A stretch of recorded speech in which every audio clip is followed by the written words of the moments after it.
soon as I started telling her about you and the shakedown thing, she immediately went, while she was sitting in the car with me, I'm talking about my cousin, by the way, immediately went to YouTube and found you, found the shakedown, and started listening to the Ben David episode. I'm like, please don't listen to that while you're sitting in the car with me. That's awesome. Well, all right.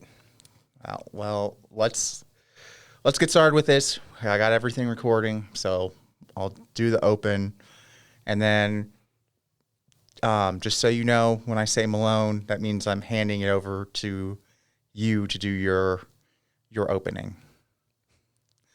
So my opening again. I don't have an opening. You make up your opening. It's whatever you want to make it. No, you're the host of the show. You're supposed to introduce people. Gosh. All right. I don't have some giant boom microphone in my face sitting in a studio. You could. If you were in Colorado, you could. No, I couldn't. Oh, well, if I was in Colorado. Yes, if you were in Colorado. All right. Welcome. You might be. Oh, go ahead. Sorry, forgive me. Go ahead. All right. Welcome to another episode of The Shakedown. I am your host with the boom microphone in front of his face, Ryan, aka Rainforest. I am a podcast host. I am a writer / artist and comic book purveyor, and and also spent 6 years in prison in Texas. And I'm here with my co-host, who spent a little bit more time than me in prison. And who does not have a boom microphone. Who does not have a boom microphone. Who is a far superior artist. Microphone in my face. No. He has no microphone in his face, all right? But he could if he was up here in Colorado, but he refuses. But anyway, he is an artist / writer, and also comic book purveyor. This is Malone. Hi. And I was also in prison. For a little bit. For a long time. Yeah. How did you survive 6 years in prison, Rainforest? Well, comic books and books, books, and making good friends like you. That's what kept me alive. Aww. So, anyway, I have a topic for tonight that has come up, and it came up a few times today, and I really wanted to talk about it. And I did not prep Malone at all. As you can see, he's nice and relaxed and not ready for any exciting topics. So this should be interesting. But the question I wanted to get into today, what is a criminal? And what brought this up today, and has been kind of bringing this up in the past week or so, is as many people may have heard, there was a shooting in Uvalde, Texas, and anytime there's pronounced Uvalde. Uvalde. All right. So, but that's not the thing that keeps on coming up in the news. Of course, that's not what people want to talk about. They want to talk about guns, because that's where this topic immediately goes to, and the same topics get kicked over and over again. And one of the biggest things that always comes up is, well, we need to, felons can't have guns. And one thing that Malone actually said in a previous episode is that whenever something happens at the prison, whenever a mistake was made, the prison had a tendency to do something that did not solve the problem. They just acted, and it had nothing to do with solving the problem. And like in this instance, they want to take guns from felons, but the person who acted did not have a criminal record, at least not as far as I'm I have heard, and I don't, and in many of the other mass shooting instances, the big mass shooting instances, the person does not have a criminal record. So I wanted to talk about that today. What is a criminal, and what does that mean, and what should we do about it? Is there anything we can do about that? So, yeah, like I said, what's the basic definition of a criminal then? I mean, if you were to look it up in the dictionary or whatever, what would you find? I did look it up. A picture of you, first and foremost. Right. It's a picture of me. And right next to it, a description of the disgusting deviant that you are. Right. It says Ryan Forbes, criminal. But after that first initial definition, it says someone who commits a crime or break some sort of, it's either a felony, commits a felony or a misdemeanor action, but it's basically someone who breaks a law as it is written. That is the definition of a criminal. So, right. The thing I want to point out about that is, does it put in that definition? Does it say and got caught? No. Leave that part out. Does it say even if you didn't get caught, are you still a criminal? Or what if you got caught but you didn't get convicted? Are you still a criminal? Yeah. So no. It doesn't talk about whether you get caught or not. It just says if you did it, you are a criminal. And honestly, when I hear people talk about it in general too, they aren't talking about people who get caught. They are talking about a specific type of person. Like especially when it comes to these shootings, they're talking about a type of person who commits crimes. You're saying that the technical definition of criminal that you'd read in the dictionary is not what they're talking about. They're talking about someone who has some kind of lifestyle of criminal behavior. Oh, I mean, not the occasional criminal, not the one criminal or the guy that did it once or something and didn't get caught and will never do it again. But it's someone who is like is some kind of extreme criminal or something, or maybe there's a level or something to it. Right. They're looking for some kind of they're not looking really, no one, when they're talking about it and in the dictionary definition, there's no level. There's no petty criminal and major felon. We're talking criminal versus we're talking one person is criminal. You cross a line, and the person who crosses that line lives that criminal lifestyle, basically. So it's a scarlet letter you can't get rid of type of thing. Well, I think permanent. I would say, especially the way that people talk about it is there are people who are born as criminals who come out with this criminal, even though by definition you can't commit a crime until you have to do something to commit a crime. But I feel like the way that many people talk about it, you're born a criminal. There's certain people who are born criminals and either need to be locked up or killed. And that's the bottom line. Yeah, I get where you're going with this. As if criminals are a separate species of creature that are not human, of course. Right.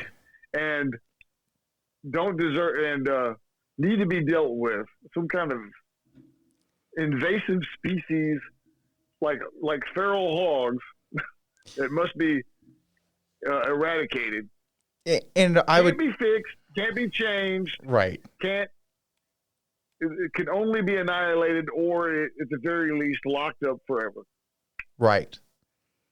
And if you go even just by the dictionary definition of it, a criminal is someone who has to do something to become a criminal. So all of this stuff, all this talk about we need to make gun legislations based off of criminals. Well, they already did something. The person who became the person who had the guns in Texas and in Buffalo, New York, and all these different places, they became criminals after their big act. Having laws against criminals having guns or felons having guns, that would not have prevented anything. So lumping criminals in on any sort of prevention plan, you can't do that, because by definition, saying we won't allow criminals to do X will not prevent things, period, because they've already done something to become a criminal. Will not prevent things. Right. We won't let criminals own guns. So you haven't prevented the person from breaking the law. They've already broken the law to become a criminal.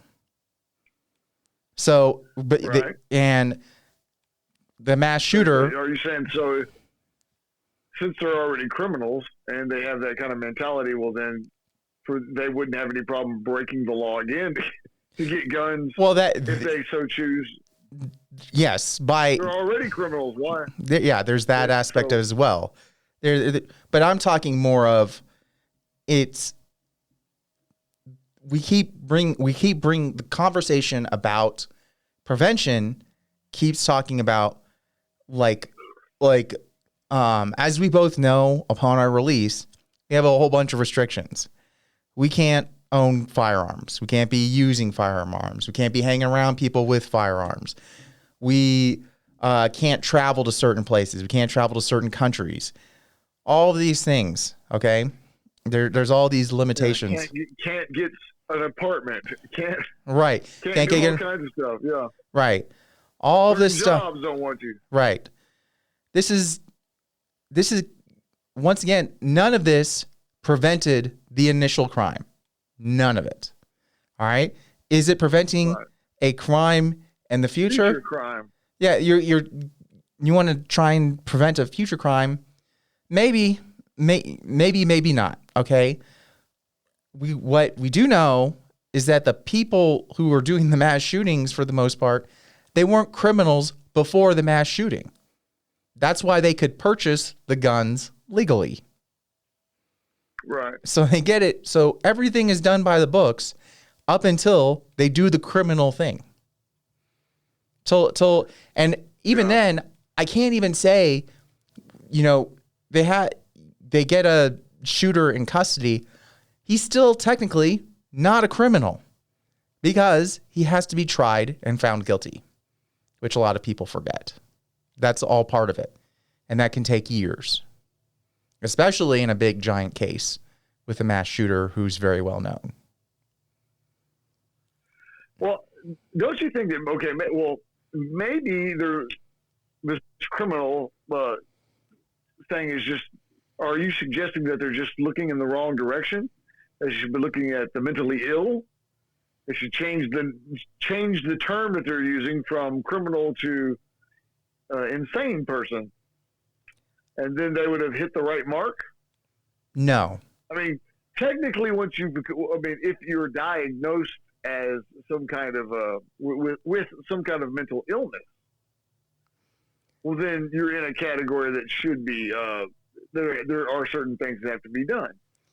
I mean, that could render you dangerous to yourself, dangerous to others. Absolutely.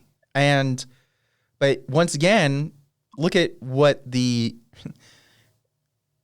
if someone is ill, then our first thought is if someone has cancer, are we worried about their gun rights at the moment that they have cancer?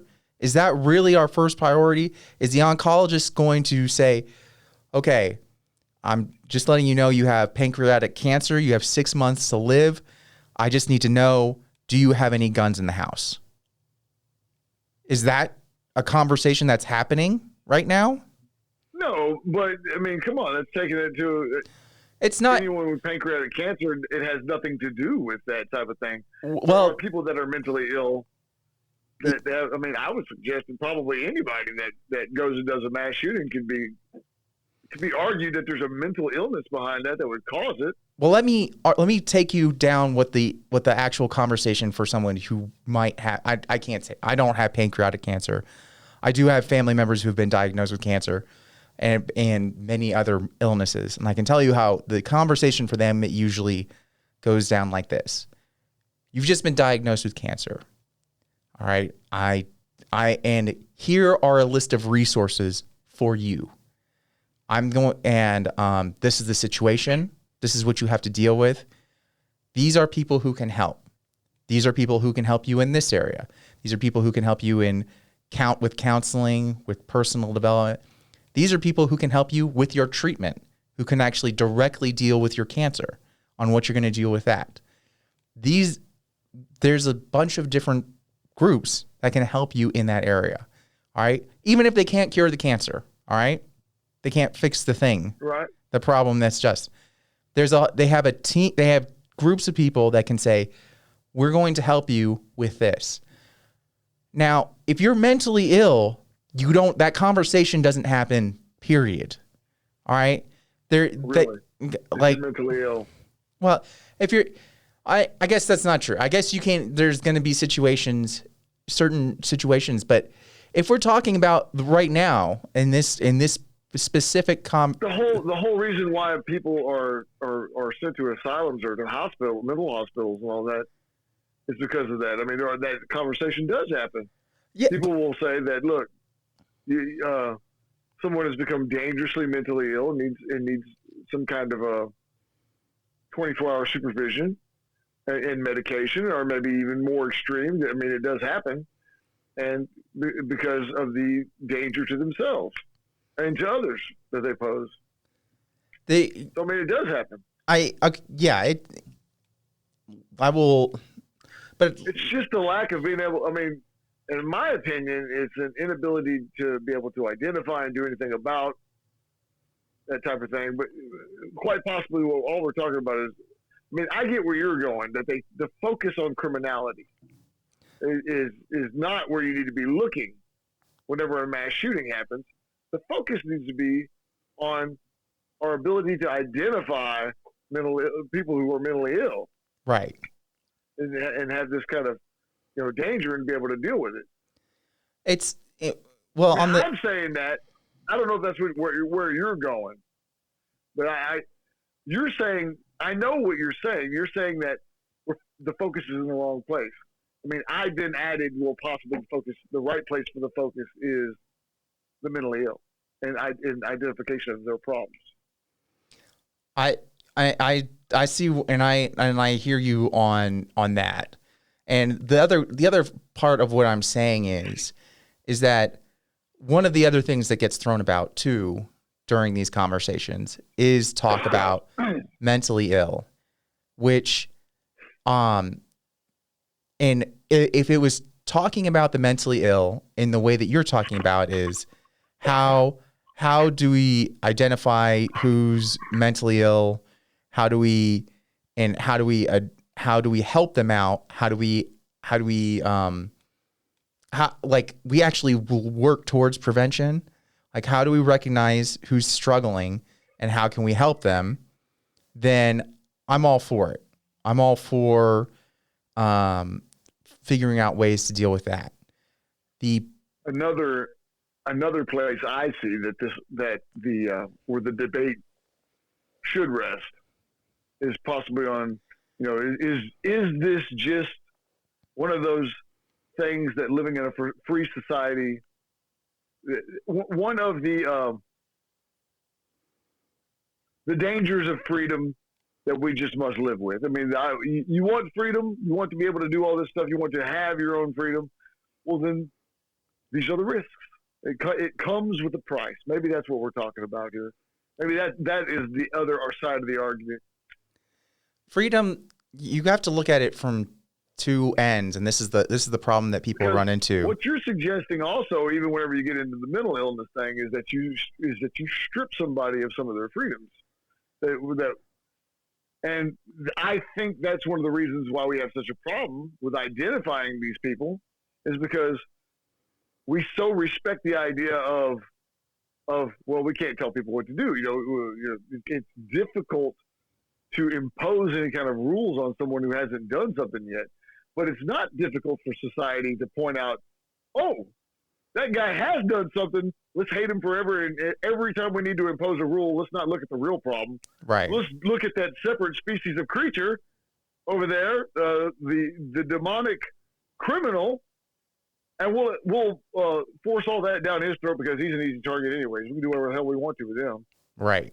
Another unpopular figure, another unpopular subsect of society that's easy to pick on. Happens all the time, even with our big fancy vaunted Constitution. We constantly have these unpopular minorities of people that we will strip all those rights away from in a heartbeat. Yeah, I mean and the point I'd like to make on that is that when it comes to freedom, no one can be entirely free in any society. Because if I'm entirely free, then I can just do whatever I want, period. That's freedom. That's also anarchy. That means that I can do whatever, and I can run around and this is correct. But what you're suggesting is you're saying freedom at the expense of other people's freedom.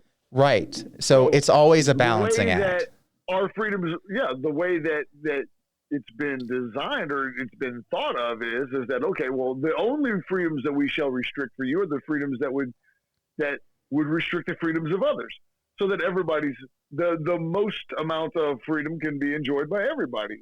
So, supposedly what it's supposed to be. Right. Or supposedly how I see it, at least. And of course, I mean, people lose sight of that all the time in the United States of America and decide that, well, we think that because we're this religion, that you should be too, or at least you should follow this particular part of our religion because we think that that's a really great thing, and because we take it so seriously, we think you should too.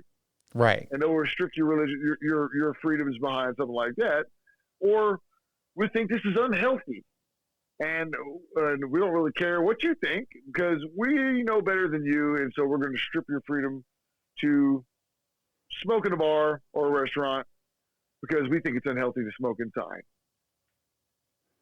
That type of thing. Right. There's lots of, little places where we see those freedoms we see freedom being rescinded on a mass scale because a majority of people are dominating over a minority of people with their votes. I thought that the Constitution was supposed to be designed in such a way that minorities' rights would not be trampled by majorities being able to vote. That's what the Constitution's there for. So that when we all go to the ballot box, we can't vote in things that would strip some other group that doesn't have as many people in it of their rights.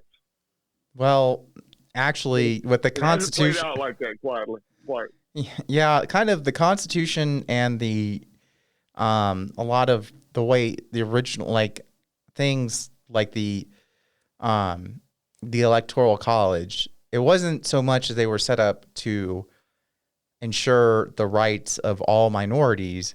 They were ensured to set up the rights of a certain very specific minority that to ensure, because the founding fathers knew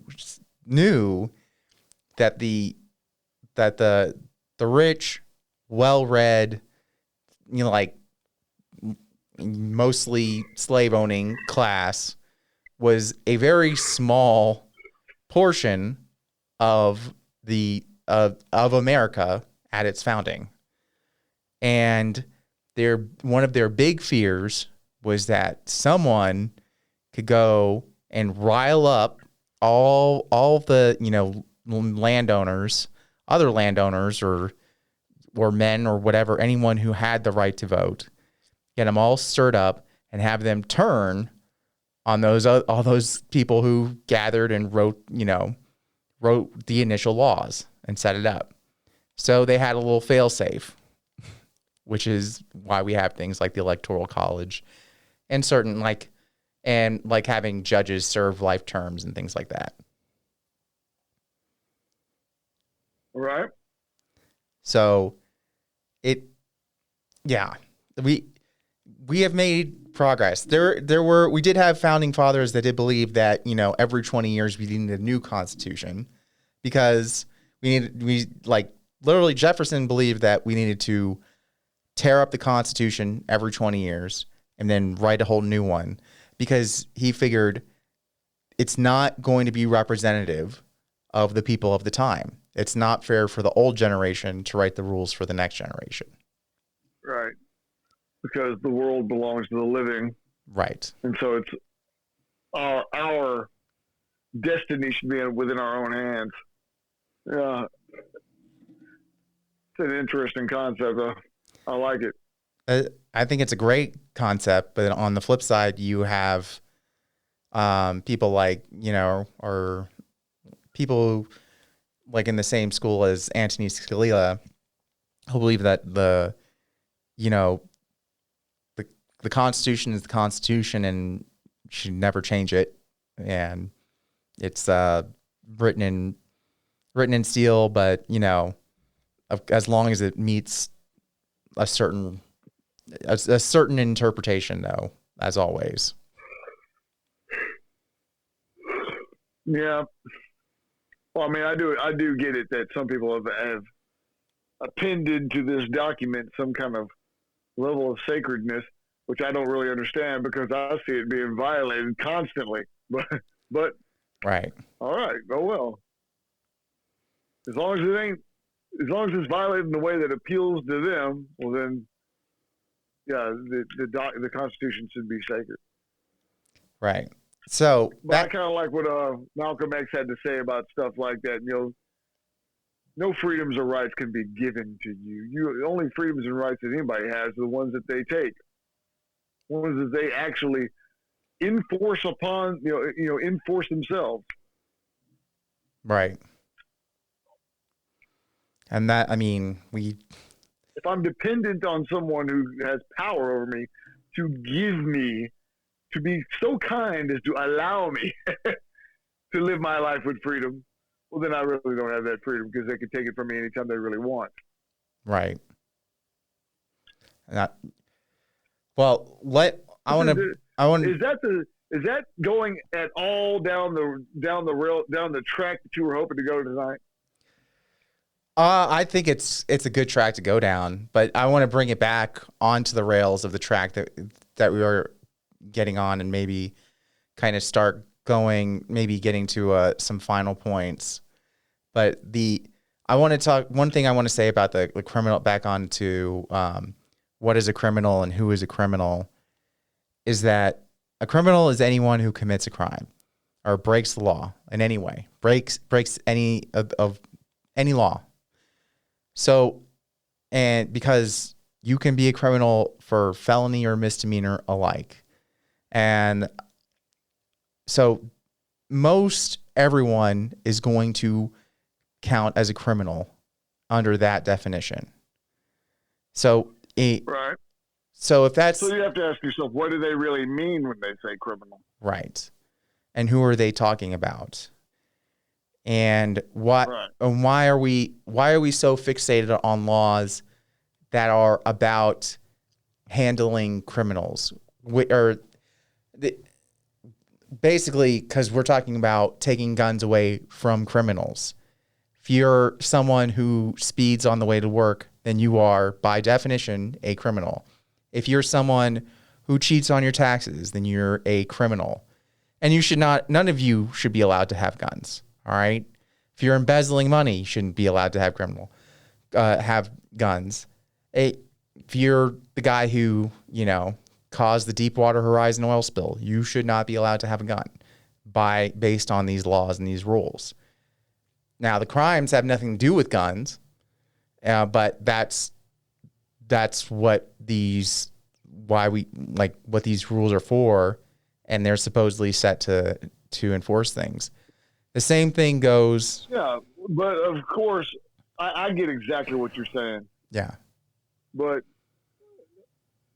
so, well, I mean, that doesn't really solve. What you're saying is that they're imposing some kind of broad blanket rule over casting this net over whatever over this problem that doesn't actually solve a problem, or that doesn't even over a problem that's not even being addressed, so to speak.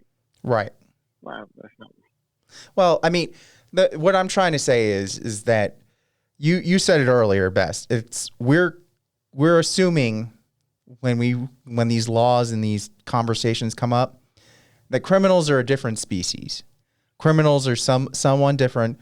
They are a law-breaking type being. Period. They want to. Right. They're advocating shooting people on sight that they think are committing a crime because right. It will reduce their recidivism rate to 0.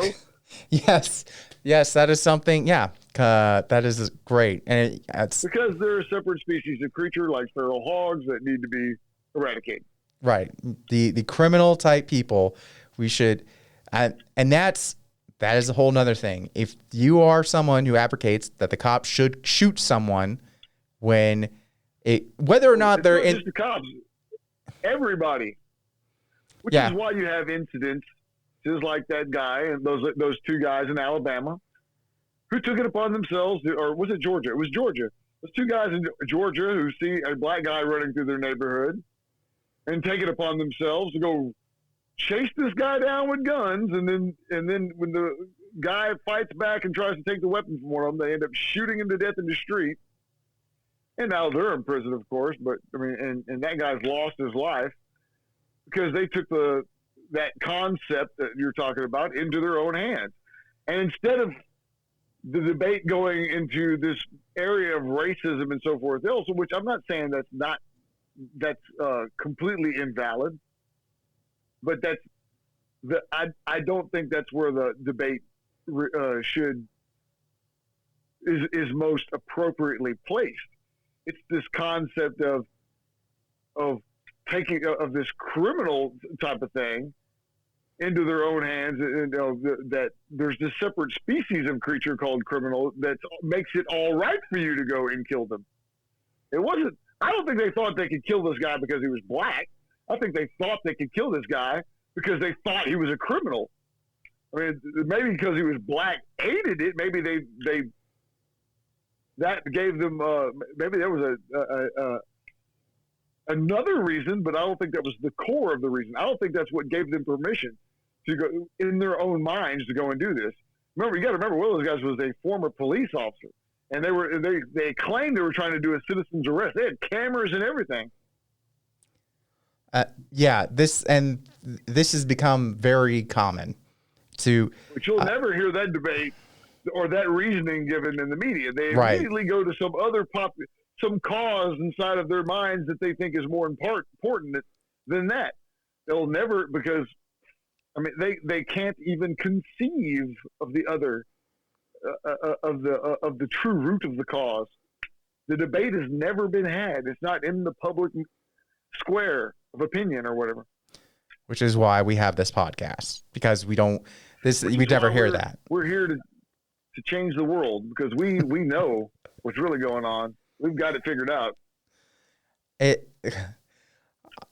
I'm not going to go that far, but I will say it's just I don't care. Honestly, I don't think a lot of times it's a matter of about the color. I understand it impacts some groups more than others for many different reasons. But I think this whole idea of a criminal is extremely problematic. And that is the problem. Like the fact that we can just label someone as a criminal, and then we're allowed to do whatever we want with them. We can shoot them in the head if we think they're committing a crime. We can lock them up and just forget about them for years on end. Can enslave them and house them without air conditioning and 110-degree temperatures. In states like Delaware and probably soon in Texas, they're not allowed to receive mail, like physical mail anymore. So I'm thinking, there's other places too, I think, that have done that. Yeah, Delaware has completely banned it. They can't do it anymore. Texas came really close while we were in there, and I think is really on the verge of doing I think it. they will too, but they've given them. I think that's one of the reasons why they're allowing them tablets now. Right, which the tablets is still the the tablets are not a great substitution, and I can only imagine on that front, and the tablets are like what maybe at 5 units. At all of TDC's over 100 units. Oh, they'll get there eventually. It's kind of like the phone thing. It took TDC 100 years to get phones in there, and then they trickled in over the course of God knows how long before they finally got to all the corners of TDC. But they eventually got there.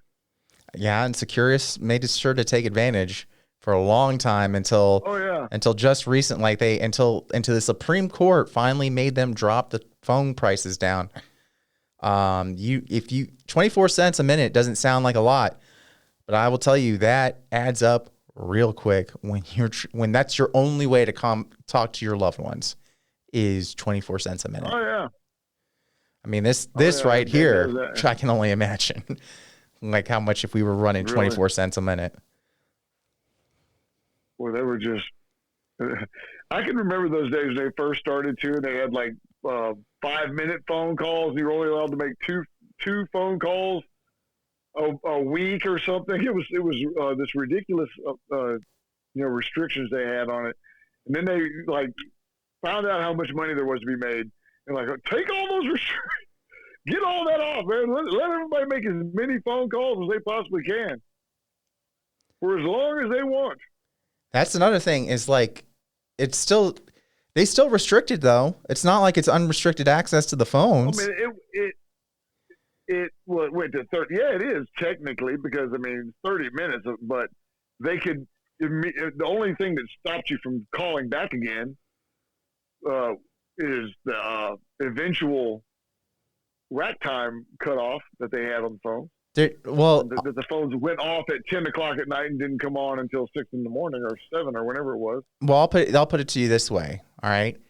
If there were half as many phones as there were inmates in each pod or cell or whatever in each day room, do you think do you think there would be more calls? Yeah. There'd be a lot more calls. I think there'd be more. You're probably right. I don't know, though. That was also one of the odd things I found whenever they started bringing in phones. I would have assumed that everybody would have, immediately rushed to get themselves signed up for it. But there was a whole lot of people. There was a large number of people that just weren't interested in those phones at all. There are a lot of people who are not interested, especially people with long sentences. And even people there's some people with really short sentences. They're not, or maybe not really short, but short sentences that don't want them either. And I understand that, but there on the flip side, that's one extreme. The other extreme was the guy that was in our pod who was on the phone from the time the phone opened to the time the phone shut down, and you'd have to tap on his shoulder to get him off the phone. Like that's the other extreme. I know that. You always had one or two of those guys on everywhere you go. Sometimes more, depends. And I agree with you, but I do think there would be more calls if you did have more phones. So they it does make one wonder why they don't put more phones in there. Right. I'm not really sure. It might be something to do with bandwidth or something else.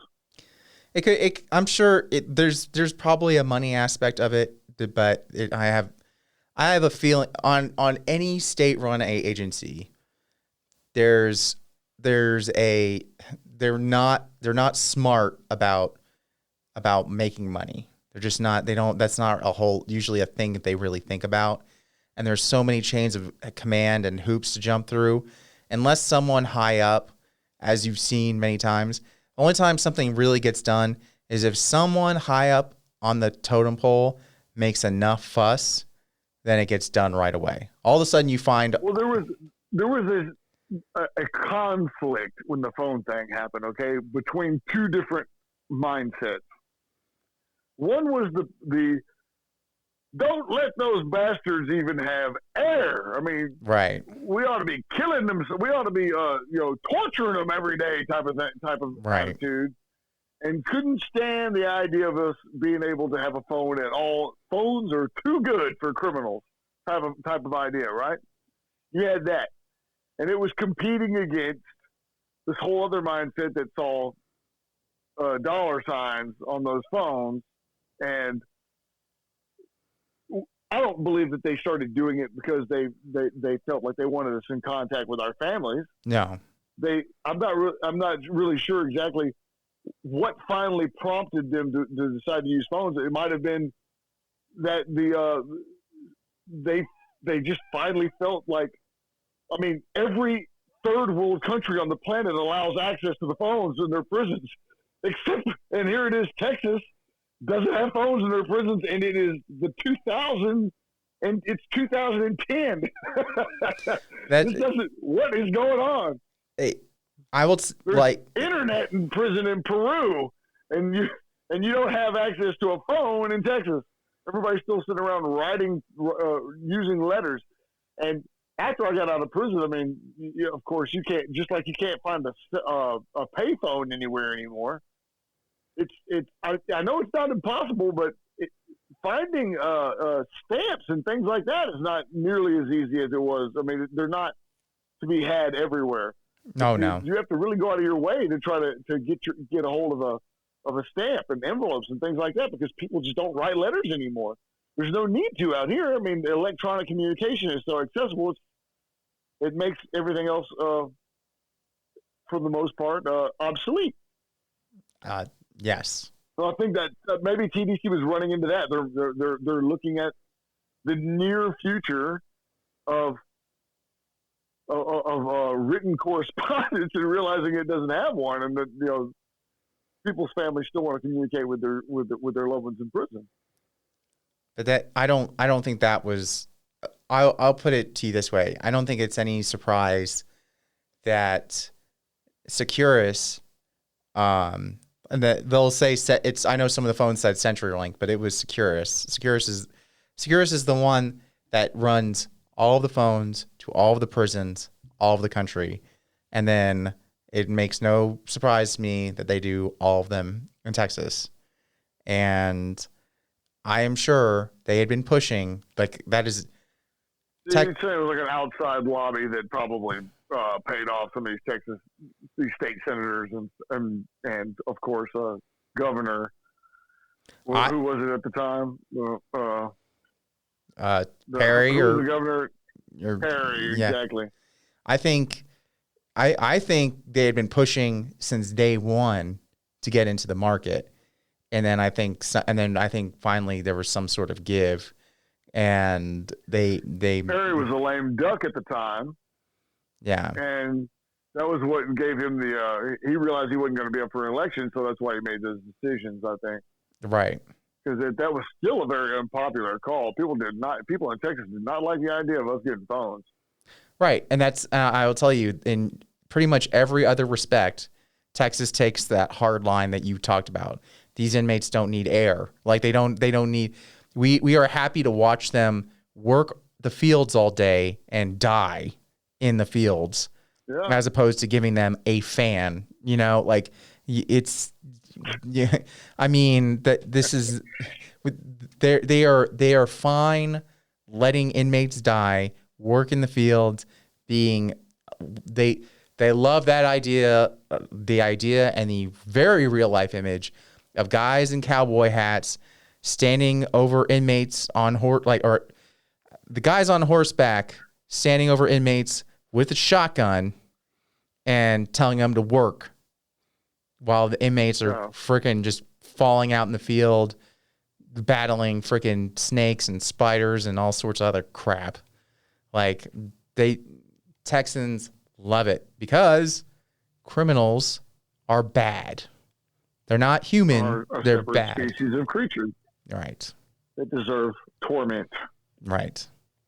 And it's not even about them learning because they don't believe in that either. Oh, no. They don't. Because if it was about that, well, then your rights would be restored to you at the end of it all. Right. Oh, now you've learned your lesson. Welcome back into the fold of humanity. If that was the point of it, well, then, yeah, that would be the end result of it. But because the end result, there is no end to it ever. You are forever a criminal.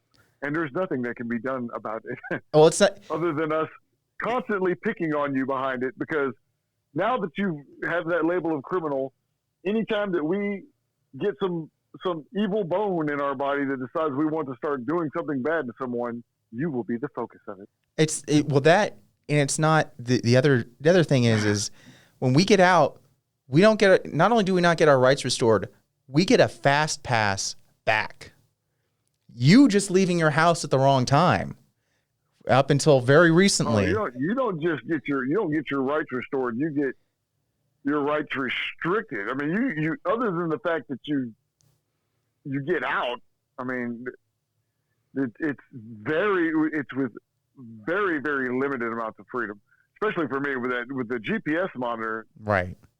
I would love to see the statistics. We ought to do that one day. We need to look up the statistics of how many people actually make it on the monitor. Because, of course, we both know the story of Boots. You were there. Oh, gosh, Boots. I forgot about Boots. Oh, yeah. Boots, the whole reason he was in prison is because he could not handle an ankle monitor. He's mentally ill. I mean, it's obvious when you talk to the guy for any stretch of time. He's not really a bad person. He's mentally ill. And they put this monitor on that he is not mentally equipped to handle. Boots is a perfect example of is if you gave him a productive task, if you could stay on top of him, if he was part of a community, and he was part of that Jewish community, when we took hold of him, when Jacobowitz was over his shoulder telling him what to do, Boots was on it. Boots would get it done. He was cleaning tables like nobody's business. But the second the second he just doesn't know what to do, he's going to do something stupid. And I'll tell you, Boots, I would hate it. I would personally hate that, to have someone over me like that. But Boots appreciated it. He understood what his situation was. And he needed the guidance of someone else. Right. I think he realized that. Yeah. But these are not things that we offer to people struggling. And we don't offer, there are so many positive things that could be done. Even Ben David, who as we have seen, he can get into all sorts of craziness. That energy can be put to positive things. He can sit there all night cleaning a piece of trash until it's a working laptop again. It's insane. It is insane. Yeah. So you're absolutely right. I mean, I agree with you there. And but that's kind of off the subject. I mean, I brought up Boots and that kind of took us down a rabbit hole there. But what I was trying to say is I'd like to see just how many people have survived this ankle monitor thing all the way to its conclusion and gotten off of it, because it is quite onerous. And I think that whenever I got out, that they had actually pulled back on it a little bit from what I was told before that, people were required to not only give them a weekly schedule of where you were going to be, every single place you were going to, the exact location of where you're going to be at every hour of every day, but they also had to give them the route to which they were going to get there. So and if there was any deviation from that route, you were subject to being sent back to prison.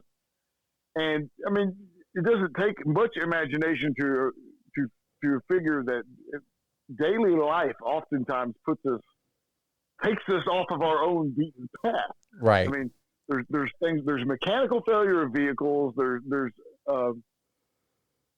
there's just any number of things. There's a crash, there's detours, there's this, there's that, there's all sorts of stuff that happens in life. Life happens.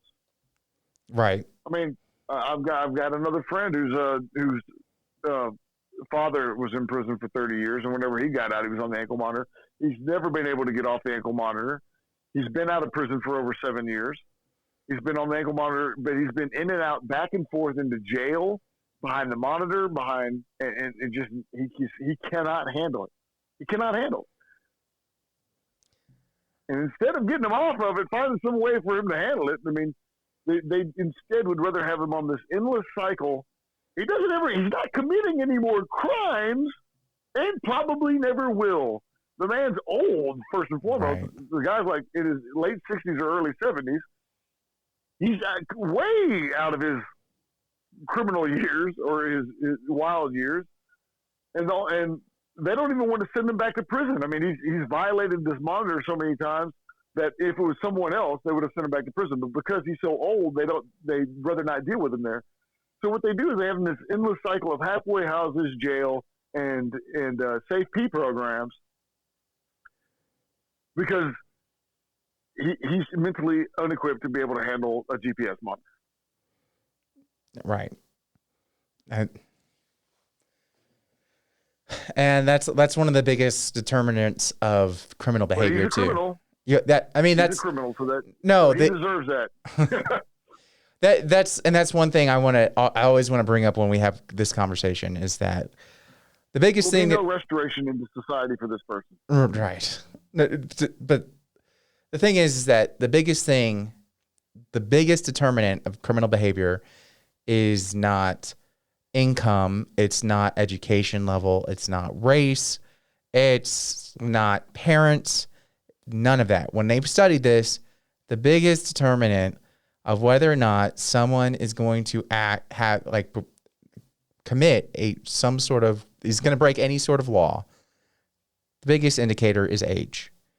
And that's what happens when they say that this stuff works, prison, whenever they're arguing, whenever they just lock them up for an X amount of time or a really, really long sentence, they've usually aged out of it years before they were locked up or before they get out, I should say. And that's the biggest thing is that when you're in your 20s, when you're in your teens and 20s, that's when you're going to do the most, you're going to break the most laws is going to be during that time. As you get older, you get out of it. Everybody knows, when you're young, you do stupid stuff. Right. But we don't talk about that. And you grow out of it as you get wiser and older. I mean, you don't need statistics or any of that for anybody to know that. That's just anybody that's had kids or has been a kid, which is every one of us, knows this. But we don't talk about this whenever we talk about making a new law. Well, you think you'd know it. Yeah. But apparently, somehow or another, that gets lost in this whole criminal thing. Right. So anytime we have this law about criminals, just remember that. Everyone's done something stupid when they were a kid, and that's when these criminals Some people do stuff that's acting extremely stupid, though. Yes. It's just levels. More stupid than others. Right. Right.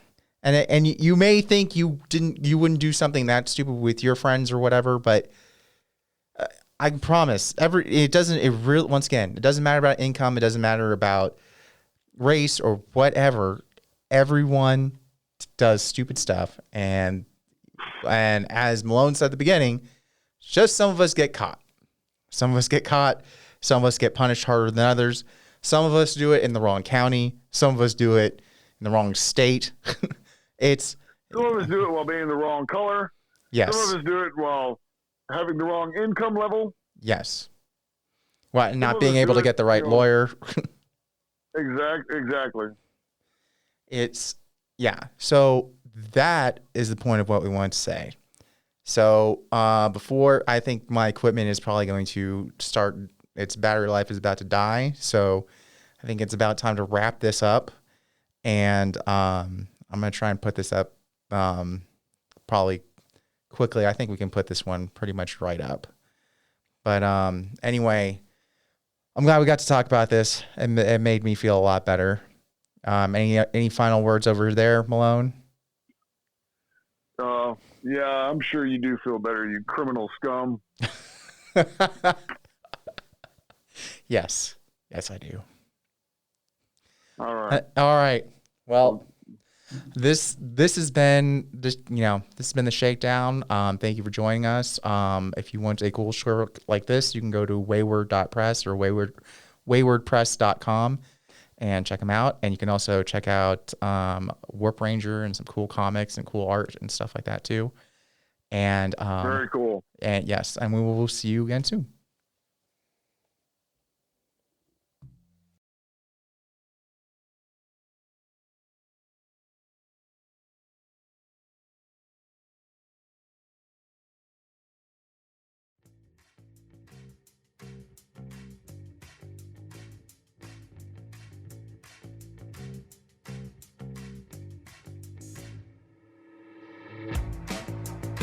The Shakedown is recorded in luxurious Longmont Public Media Studios, and our theme song, Shakedown, is provided by Envato Elements.